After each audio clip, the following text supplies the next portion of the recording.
Hello guys, welcome back to our YouTube channel engineer mind. तो आज से हम लोग डिस्कस करेंगे डेली हर रोज़ 10 क्वेश्चंस जनरल इंजीनियरिंग का। इसके बाद जो ब्रांच पेपर है हमारा सिविल, वो भी डिस्कस करेंगे। तो हम लोग daily mix questions general engineering का civil part, electrical part and mechanical part सारे कवर करेंगे, ताकि किसी भी ब्रांच वाले को बोरिंग फील ना हो, ताकि उन लोगों को लगे ना कि सिविल वाले को ही सिर्फ पढ़ाया जा रहा है, सिर्फ इलेक्ट्रिकल वाले का ही सिलेबस कवर किया जा रहा है जनरल इंजीनियरिंग का, या सिर्फ मैकेनिकल वाले का ही जनरल इंजीनियरिंग का सिलेबस कवर किया जा रहा है। इसीलिए हम लोग डेली 10 क्वेश्चंस करेंगे और मिक्स क्वेश्चन करेंगे। 2-3 क्वेश्चन इलेक्ट्रिकल से रहेगा, 2-3 क्वेश्चन सिविल से रहेगा एंड 2-3 क्वेश्चन मैकेनिकल से रहेगा, ताकि सारे ब्रांच वाले को और जो भी ब्रांच वाले ये वीडियो देखेंगे उनके लिए बेनिफिट हो, कि उन लोगों का सारा इंजीनियरिंग का जो जनरल इंजीनियरिंग का सिलेबस है वो कवर हो सके। तो हर रोज़ अब हम लोग डेली इस चैनल पे general engineering for JSSC JEE and BPSC AE objective paper, civil, electrical, mechanical branch के लिए सारा हम लोग कवर करेंगे। तो हर रोज़ हम लोग 10 क्वेश्चंस सॉल्व करेंगे, जो कि जनरल इंजीनियरिंग का होगा और सारे ब्रांच के लिए होगा। ये इलेक्ट्रिकल, मैकेनिकल, सिविल, और ये इसमें जो जनरल इंजीनियरिंग का पार्ट है उसमें अलग अलग कर दिया गया है। सिविल के लिए अलग, इलेक्ट्रिकल के लिए अलग, मैकेनिकल के लिए अलग। तो हम लोग मिक्स करके 2-2, 3-3 क्वेश्चंस हर एक पार्ट से लेकर के सॉल्व करेंगे। तो आपसे रिक्वेस्ट है कि इस न्यूज़ को किसी और ग्रुप में है तो आप वहाँ शेयर कर देना, और हमारे चैनल पर नए हैं तो हमारे चैनल को सब्सक्राइब करके वीडियो को शेयर कर देना, और अपने दोस्तों के साथ ये इन्फॉर्मेशन शेयर कर देना, ताकि उन लोगों को भी पता चल जाए कि इंजीनियर माइंड चैनल पे जनरल इंजीनियरिंग का सिलेबस कवर हो रहा है। और अभी हम लोग थोड़ा इजी वे में चलेंगे। इसके बाद जो जीके पब्लिकेशन का बुक मैंने बतलाया है उसका एक एक क्वेश्चंस कवर करेंगे। तो ये आज जो क्वेश्चंस कवर करेंगे तो ये JSSC JEE and BPSC AE दोनों के लिए बेनिफिशियल है, क्योंकि कुछ क्वेश्चंस ऐसा है इसमें जो कि BPSC AE प्रीवियस ईयर्स में पूछा गया है। तो जो भी क्वेश्चन पूछा जाएगा प्रीवियस ईयर्स में पूछा गया है वो हम बतला देंगे कि ये किस ईयर्स में पूछा गया है। तो चलिए अब हम लोग न्यू ईयर्स में न्यू सब्जेक्ट स्टार्ट करते हैं। तो फर्स्ट क्वेश्चंस हमारा है बर्नौलीज इक्वेशन डील्स विथ। तो बर्नौलीज इक्वेशन जो है वो किसके साथ डील्स करता है? ऑप्शन हमारा है वर्क, मोमेंटम, एनर्जी, फोर्स। तो इसका करेक्ट आंसर है हमारा एनर्जी। तो ये एनर्जी कैसे होगा कि बर्नौलीज थ्योरम क्या कहता है? Bernoulli's theorem state that the sum of the energy state passes through a flowing liquid at any instant is equal to 0। अब बर्नौलीज थ्योरम जो बेस्ड होता है वो कंजर्वेशन ऑफ एनर्जी पे बेस्ड होता है। P/ρg plus V²/2g plus Z, pressure energy plus kinetic energy plus potential energy. तो इसका जो इंस्टेंट होता है वो 0 होता है। Means Bernoulli's theorem state that the sum of the energy state passes through a flowing liquid at any instant is equal to 0। तो Bernoulli's theorem जो बेस्ड है वो कंजर्वेशन ऑफ एनर्जी पे बेस्ड है। तो 1 का करेक्ट आंसर हमारा हो जाएगा एनर्जी, क्योंकि बर्नौलीज थ्योरम ये एनर्जी के कंजर्वेशन प्रिंसिपल पे बेस्ड है। और अगर आपको यही चीज़ पूछ देता कि कंटिन्यूटी इक्वेशंस क्या है और ये किस प्रिंसिपल पर बेस्ड होता है, तो कंटिन्यूटी इक्वेशंस हमारा होता है, ये आगे एक और क्वेश्चंस है जिसमें कि डिस्कस करेंगे कि कंटिन्यूटी इक्वेशन होता है A1V1 is equal to A2V2।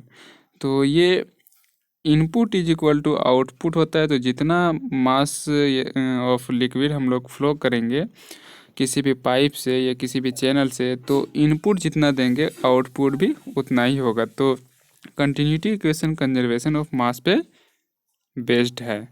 और अगर यही यूलर्स थ्योरम के बारे में पूछ दिया जाए तो यूलर्स थ्योरम मोमेंटम पे बेस्ड होता है। Euler's equation is based on momentum principle. तो हमारा क्वेश्चंस क्या है?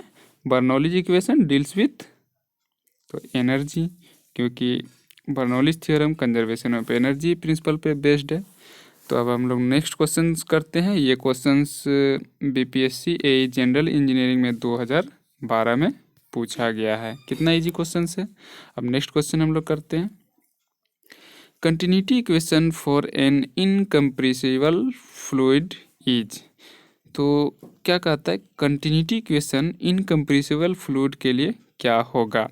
कंप्रेसिबल और इनकम्प्रेसिबल मीन्स क्या होता है कि कंप्रेसिबल मीन्स अगर पाइप से फ्लो हो रहा है तो वो क्या है, कंप्रेसिबल है, उसमें प्रेशर डाला जा रहा है। और इनकम्प्रेसिबल मीन्स क्या है, अगर कहीं पर रिवर फ्लो हो रहा है या फिर ओपन चैनल फ्लो हो रहा है तो वो क्या होगा, इनकम्प्रेसिबल है।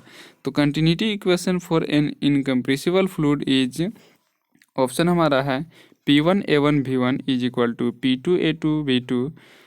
नेक्स्ट ऑप्शन है A1V1 is equal to A2V2 and next option है A1V1 by P1 is equal to A2V2 by P2 and next one option है P1A1 by V1 is equal to P2A2V2। तो continuity equation अभी हमने last question में discuss किया कि जो input होता है वो आउटपुट होता है। तो कंटिन्यूटी इक्वेशंस क्या होगा, continuity equations conservation of mass पे बेस्ड है, principle of conservation of mass पे बेस्ड है। तो A1V1 is equal to A2V2। तो जितना एरिया में जितना वेलोसिटी के साथ फ्लो करेगा इनपुट में, ये अगर पाइप है हमारा और यहाँ से लिक्विड का फ्लो किए तो ये आउटपुट है, तो उतना ही लिक्विड उतना ही प्रेशर से उतना ही वेलोसिटी से ये आउटपुट होगा। तो करेक्ट आंसर जो है हमारा वो हो जाएगा A1V1 is equal to A2V2, क्योंकि कंटिन्यूटी इक्वेशंस जो होता है वो कंजर्वेशन ऑफ मास पे डिपेंड करता है और कंजर्वेशन ऑफ मास पे के प्रिंसिपल पे बेस्ड है continuity equation for incompressible fluid. तो आपको समझ में आ गया होगा। और ये भी क्वेश्चंस 2012 में पूछा गया है जनरल इंजीनियरिंग साइंस में बीपीएससी एई में। अब नेक्स्ट क्वेश्चन हम लोग देखते हैं। According to Kirchhoff's law the ratio of emissive power to absorptivity of all bodies is equal to the emissive power of a. तो इसका ऑप्शन है grey body, brilliant, white polished body, red hot body and black body. तो third का correct answer होगा black body.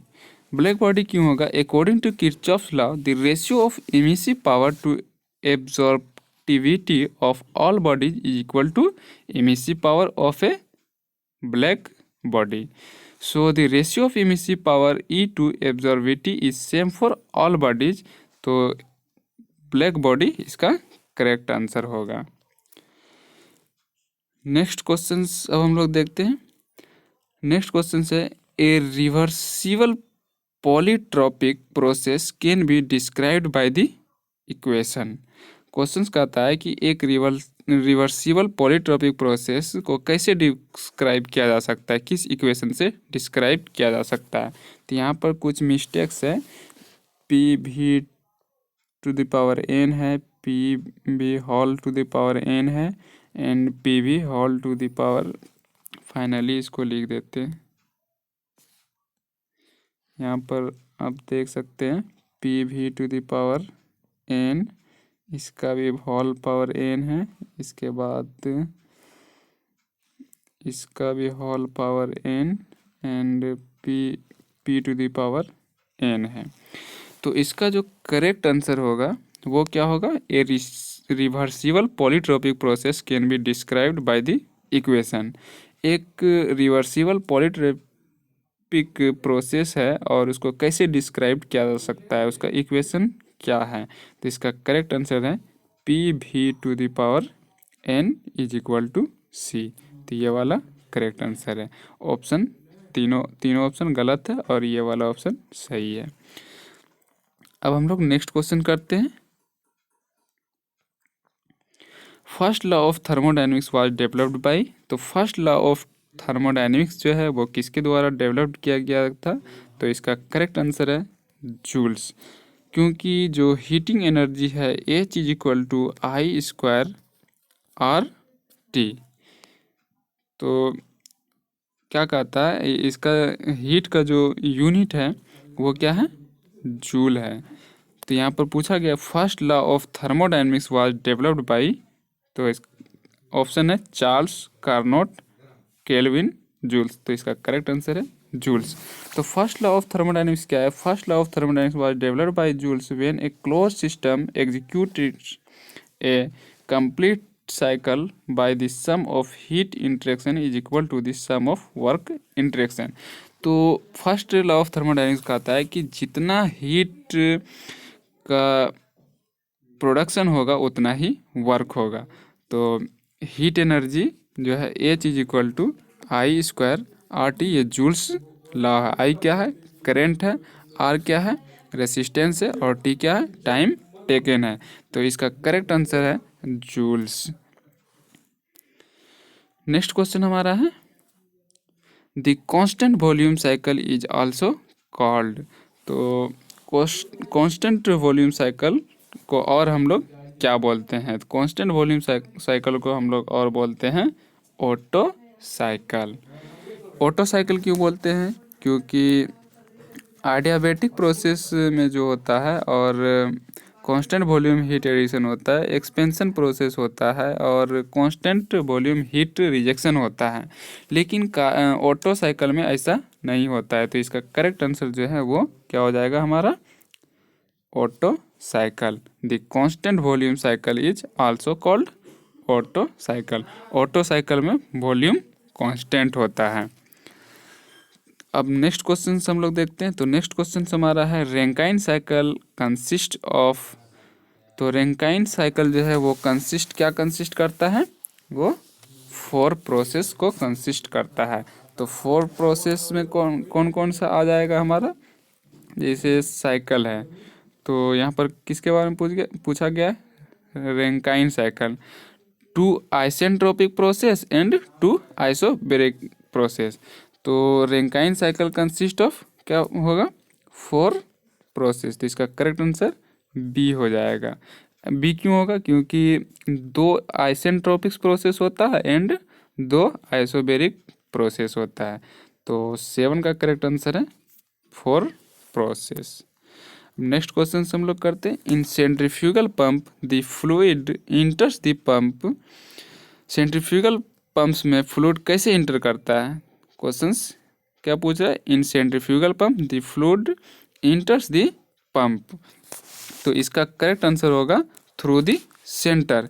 Centrifugal pump में centre से fluid enters करता है। तो 8 का correct answer through the centre हो जाएगा, ये वाला करेक्ट आंसर है। ये सारे क्वेश्चंस बीपीएससी AE 2012 में पूछा गया है। नेक्स्ट क्वेश्चन हम लोग करते हैं और फिर हम लोग ये सारे प्रीवियस ईयर्स क्वेश्चंस हो जाएगा। ये बहुत इजी लेवल है, इजी टू मॉडरेट लेवल है, और JSSC JEE में भी यही सब क्वेश्चंस आने वाला है। और प्रीवियस ईयर क्वेश्चंस हमने डिस्कस भी किया था, जैसे मोटर व्हीकल इंस्पेक्टर का है। तो क्वेश्चंस का डिफ़िकल्टी लेवल वही रहेगा।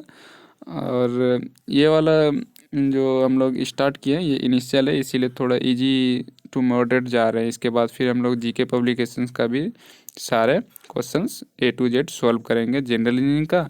एंड जो ब्रांच पेपर है वो भी हम लोग डिटेल्स में डिस्कस करेंगे, एक एक क्वेश्चन। सारे क्वेश्चंस ऑब्जेक्टिव भी डिस्कस करेंगे। इसके बाद हम लोग ऑब्जेक्टिव क्वेश्चंस को डिस्क्रिप्टिव में भी, जैसे जैसे ऑब्जेक्टिव आते जाएगा उसको डिस्क्रिप्टिव में भी वहीं पर हम लोग डिस्कस कर लेंगे।